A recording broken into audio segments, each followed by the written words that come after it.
Да спечелиш първа лига или шампионска лига? Шампионска лига. Да спасиш Дуспа или да вкараш гол? Да спаса Дуспа. Суха мрежа или гол от врата на врата? Суха мрежа. Труден мач с най-добрите или лесен с най-слабите?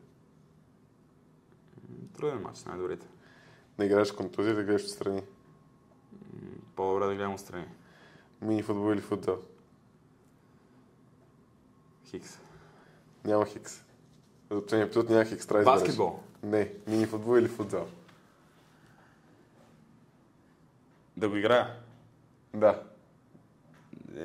Футзал. Любим вратар. Любим вратар Тер Стеген. Да вземеш награда за най-добър вратар или да спечелиш отборна купа? Отборна купа. Да играеш или да си мейнджер? Много зависи от спорта. Ако скажем за ми футбол, прочитам да съм менеджер.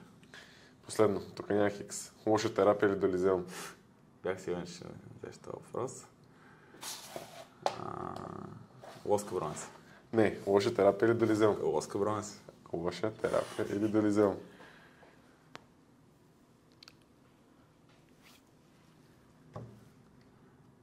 Ще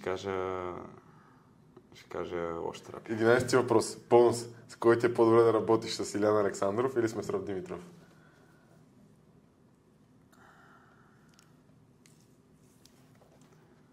Силян Александров.